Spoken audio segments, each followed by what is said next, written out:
ಎಲ್ರಿಗೂ ನಮಸ್ಕಾರ. ಯೋಗೀಶ್ ಅಪ್ಪಾಜಯ್ಯ, ಮಾಜಿ ಅಧಿಕಾರಿ, ತೋಟಗಾರಿಕೆ ಇಲಾಖೆ, ಕರ್ನಾಟಕ ಸರ್ಕಾರ, ರಾಷ್ಟ್ರ ಮತ್ತು ರಾಜ್ಯ ಮಟ್ಟದ ಸಂಪನ್ಮೂಲ ವ್ಯಕ್ತಿ, ತರಬೇತುದಾರ, ಸಲಹೆಗಾರ, ಅಗ್ರ ಪ್ರೇರಕ, ಭಾಷಣಕಾರ. ಈಗಾಗಲೇ ನನ್ನ ಪ್ರೇರಣಾ ಸರಣಿಯಲ್ಲಿ 5 ವಿಡಿಯೋಗಳನ್ನು ಈಗಾಗಲೇ ನಾನು ನಿಮ್ಮೊಂದಿಗೆ ಹಂಚ್ಕೊಂಡಿದ್ದೀನಿ. ಬಹುತೇಕ 5 ವಿಡಿಯೋಗಳನ್ನು ನೋಡಿರೋಂಥವರು ಖಂಡಿತವಾಗಿಯೂ ಸಹ ಯಾವ ಉದ್ದೇಶದಿಂದ ನಾನು ಈ ಒಂದು ಪ್ರೇರಣಾ ಸರಣಿ ಕಾರ್ಯಕ್ರಮವನ್ನು ಪ್ರಾರಂಭ ಮಾಡಿದ್ದೀನಿ, ಅದರ ಉದ್ದೇಶ ಈಡೇರ್ತಿದೆ ಅಂತ ನಾನು ಭಾವಿಸಿದ್ದೇನೆ.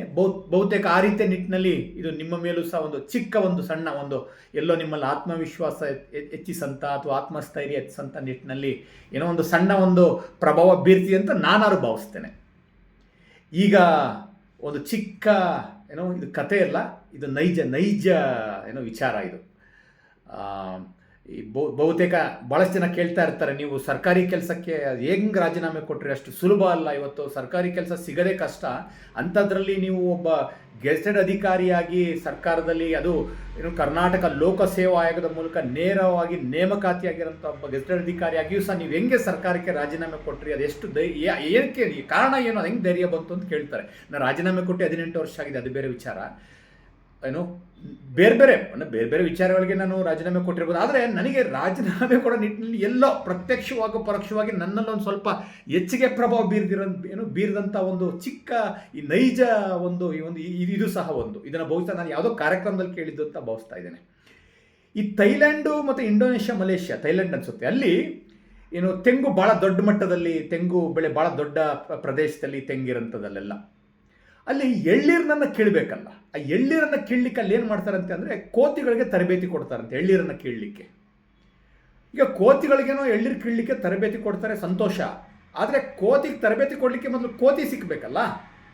ಹಾಗಾಗಿ ಇದನ್ನು ನಾನು ನನ್ನದೇ ಶೈಲಿನಲ್ಲಿ ಒಂದು ಸ್ವಲ್ಪ ಹಾಸ್ಯ ಮಿಶ್ರಣ ಮಾಡಿ ನಿಮ್ಮನ್ನು ಪ್ರೇರೇಪಣೆ ಮಾಡಲಿಕ್ಕೆ ಒಂದು ಸ್ವಲ್ಪ ನನ್ನದೇ ರೀತಿಯಲ್ಲಿ, ನನ್ನದೇ ದಾಟಿಯಲ್ಲಿ ನಿಮ್ಗೆ ಇದನ್ನು ವಿವರಣೆ ಕೊಡ್ತೀನಿ. ಈ ಕೋತಿ ಹಿಡಿಬೇಕು ಮೊದಲನೇದಾಗಿ ತರಬೇತಿ ಕೊಡಲಿಕ್ಕೆ. ಈ ಕೋತಿ ಹಿಡಿಲಿಕ್ಕೆ ಏನು ಮಾಡ್ತಾರಂತೆ ಅಂದರೆ, ಅಲ್ಲಲ್ಲಿ ಎಲ್ಲಿ ಸ್ವಲ್ಪ ಅರಣ್ಯ ರೀತಿಯಲ್ಲಿ ಕಾಡು ಥರ ಎಲ್ಲಿ ಮರಗಳು ಭಾಳಷ್ಟು ಇರ್ತದೆ, ಎಲ್ಲಿ ಕೋತಿಗಳು ಸ್ವಲ್ಪ ಓಡಾಟ ಜಾಸ್ತಿ, ಚಟುವಟಿಕೆಗಳು ಜಾಸ್ತಿ ಇರ್ತದೆ, ಅಲ್ಲೇನು ಮಾಡ್ತಾರಂತೆ ಅಂದರೆ ಒಂದು ಸಣ್ಣ ಪಂಜರ ಇಡ್ತಾರಂತೆ. ಪಂಜರ ಇಟ್ಬಿಟ್ಟು ಆ ಪಂಜರದ ಒಳಗಡೆ ಕೋತಿಗೆ ಇಷ್ಟ ಆಗಿರೋಂಥ ಯಾವುದೋ ಹಣ್ಣಿರ್ಬೋದು ಅಥವಾ ಕಡಲೆಕಾಯಿ ಏನೋ ಒಂದಂದ್ರೆ ಒಳಗಡೆ ಇಡ್ತಾರಂತೆ, ಶೇಂಗಾ ಏನೋ ಒಂದು ಒಳಗಡೆ ಇಡ್ತಾರೆ. ಆ ಪಂಜರ ಹೇಗಿರುತ್ತೆ ಅಂದರೆ ನಿಮಗೂ ಗೊತ್ತಿದೆ. ಪಂಜರ ಯಾವ ರೀತಿ ಇರುತ್ತೆ ಅಂದರೆ ಸರಳುಗಳಿರ್ತದೆ, ಅದನ್ನು ಬೇರೆ ಬೇರೆ ಆಕಾರದಲ್ಲಿ ಮಾಡಿರ್ತಾರೆ. ಸರಳು ಹೇಗಿರುತ್ತೆ ಅಂದರೆ ಈ ಕೋತಿ ನಂತರ ದಡ್ಡ ಕೋತಿ ಅಂತಲೇ ತಿಳ್ಕೊಳ್ಳಿ. ಆ ಯಾವುದೋ ಒಂದು ದಡ್ಡ ಕೋತಿ ಏನು ಮಾಡುತ್ತಂತೆ ಅಂದರೆ ಆ ಪಂಜರದಲ್ಲಿರೋಂಥ ಒಂದು ಸೇಬು ಅಥವಾ ಅದಕ್ಕೆ ಇಷ್ಟವಾಗಿರೋಂಥ ಪದಾರ್ಥ ನೋಡಿ ಕೈ ಹಾಕುತ್ತಂತೆ. ನಿಮಗೂ ಗೊತ್ತಿರೋ 2 ಸರಳುಗಳ ಮಧ್ಯೆ ಜಾಗ ಹೆಚ್ಚಿರೋದಿಲ್ಲ. ಈ ಕೋತಿ ಏನು ಮಾಡ್ತೀವಿ, ಹಿಂಗೆ ಕೈಯನ್ನು ಹಾಕುತ್ತಂತೆ, ಹಿಂಗೆ ಹೊರಗಡೆ ಹಾಕುತ್ತೆ. ಆ ಸೇಬನ್ನು ಅಥವಾ ಕಡಲೆಕಾಯಿನೋ ಅಥವಾ ಶೇಂಗಾನ ಹಿಂಗೆ ಹಿಡಿದಿಟ್ಕೊಳ್ತು. ಹಿಂಗೆ ಹಿಡ್ಕೊಂಡು ಹೊರಗಡೆ ತೆಗೆಯುವಾಗ ಏನಾಗುತ್ತೆ ಅಂದರೆ ಕೈ ಹೊರಗಡೆ ಬರಲ್ಲ. ಯಾಕಂದರೆ ಜಾಗ ಭಾಳ ಕಡಿಮೆ ಇರ್ತದೆ, ಹಿಂಗೆ ಮಾತ್ರ ಹಾಕ್ಲಿಕ್ಕೆ ಅವಕಾಶ ಇರ್ತದೆ. ಹಿಂಗೆ ಅದನ್ನು ಮುಷ್ಟಿ ಮಾಡಿದ ತಕ್ಷಣ, ಅದನ್ನ ಹಿಡಿದುಕೊಟ್ಟ ತಕ್ಷಣ ಮುಷ್ಟಿ ಆಗುತ್ತಲ್ಲ, ಹಿಂಗೆ ಹೊರಗಡೆ ತೆಗಿಲಿಕ್ಕೆ ಹೋದಾಗ ಮುಷ್ಟಿ ಹೊರಗಡೆ ಬರಲ್ಲ. ಕೋತಿ ಅಲ್ಲೇ ಸಿಗಾಕೊಳ್ತದೆ, ಈ ದಡ್ಡ ಕೋತಿ. ಅದಕ್ಕೆ ಬಹುತೇಕ ಅದು ಯಾವಾಗ ಮುಷ್ಟಿಯಾಗಿ ಬಂಧನ ಆಯಿತು ಅದನ್ನು ಬಿಡದೇ ಇಲ್ವಂತೆ. ಅದೇನು ಇಟ್ಕೊಂಡಿರ್ತದೋ ಸೇಬು ಅಥವಾ ಏನು ಶೇಂಗಾ ಏನು ಇಟ್ಕೊಂಡಿರ್ತೋ ಅದು ಬಿಡದೇ ಇಲ್ವಂತೆ. ಹಾಗಾಗಿ ಅವನು ಯಾರೋ ಕೋತಿಯನ್ನು ಹಿಡಿದು ತರಬೇತಿ ಕೊಡಬೇಕು ಅಂತ ನಿರ್ಧಾರ ಮಾಡಿ ಇಟ್ಟೋಗಿರ್ತಾನಲ್ಲ ಆ ಪಂಜರ, ಅವನಿಗೆ ಗೊತ್ತಿರ್ತದೆ ಸಂಜೆ ಅಷ್ಟೊತ್ತಿಗೆ ಯಾವುದೋ ಒಂದು ದಡ್ಡ ಕೋತಿ ಸಿಗಾಕೊಂಡಿರ್ತದೆ, ಅದನ್ನ ಇಟ್ಕೊಂಡು ತರಬೇತಿ ಕೊಡ್ಬೋದು ಅಂತ. ಬಹುಶಃ ಇದು ಸ್ವಲ್ಪ ಹಾಸ್ಯ ಪ್ರಜ್ಞೆ ಅಂತ ಹೇಳಿದ್ದೀನಿ. ಇದರ ತಾತ್ಪರ್ಯ ಅಥವಾ ಸಾರಾಂಶ ಇಷ್ಟೇ. ಅವನು ಸಂಜೆ ಬರ್ತಾನೆ, ಅದು ಬೇರೆ ವಿಚಾರ. ಆ ಪಂಜರದಲ್ಲಿ ಇರೋಂಥ ಕೋತಿಯನ್ನು ಇಟ್ಕೊಳ್ತಾನೆ, ಆಮೇಲೆ ಅದಕ್ಕೆ ಬಡ್ದೋ ತರಬೇತಿ ಕೊಟ್ಟು ಅದಕ್ಕೆ ಎಳ್ಳೀರು ಕಿಳ್ಸಂಥ ಅದಕ್ಕೆ ಕೆಲಸಕ್ಕೆ ಅದನ್ನು ಹಚ್ತಾರೆ. ಇದು ಮುಂದೆ ಆಗಂಥದ್ದು. ಆದರೆ ಈ ಒಂದು ನೈಜ ಥೈಲ್ಯಾಂಡಲ್ಲಿ ಮಾಡ್ತಾರಂತೆ ಈ ರೀತಿ ನಾನು ಕೇಳಿದ್ದೀನಿ, ಅಥವಾ ಕೆಲವು ಯೂಟ್ಯೂಬ್ಗಳು ಭಾಳಷ್ಟಿದೆ. ಆದರೆ ಇದು ನಮಗೆ ಹೇಗೆ ಅನ್ವಯಿಸುತ್ತೆ, ಇದರ ತಾತ್ಪರ್ಯ ಸಾರಾಂಶ ಏನಂತಂದರೆ, ನಾವು ಸಹ ಅಷ್ಟೇ ಜೀವನದಲ್ಲಿ ಏನೋ ಒಂದು ಹಿಡ್ಕೊಂಡು ಕೂತ್ಬಿಟ್ಟಿದ್ದೀವಿ. ಯಾವುದೋ ಒಂದು ಚಿಕ್ಕ ಕೆಲಸನೋ ಅಥವಾ ಯಾವುದೋ ಒಂದು ನೌಕರಿಗೆ ಅಂತನೋ ಅಥವಾ ನಮ್ಮ ಸಾಮರ್ಥ್ಯಕ್ಕಿಂತನೂ ಬಹಳ ಕಡಿಮೆ ಇರೋಂಥ ಯಾವುದೋ ಒಂದು ಹಂತದಲ್ಲಿ ಹಿಡ್ಕೊಂಡು ಕೂತ್ಬಿಟ್ಟಿದ್ದೀವಿ. ಅದಷ್ಟೇ ಅಂತ ಬಂದ ಆಗಿಬಿಟ್ಟಿದ್ದೀವಿ, ಸ್ವತಂತ್ರ ಆಗಿಲ್ಲ. ಇದರಲ್ಲಿ ಆ ಪಂಜರದಲ್ಲಿ, ಆ ಚೌಕಟ್ಟಿನಲ್ಲಿ ನಾವು ಎಲ್ಲ ಬಂದಿ ಆಗಿದ್ದೀವಿ.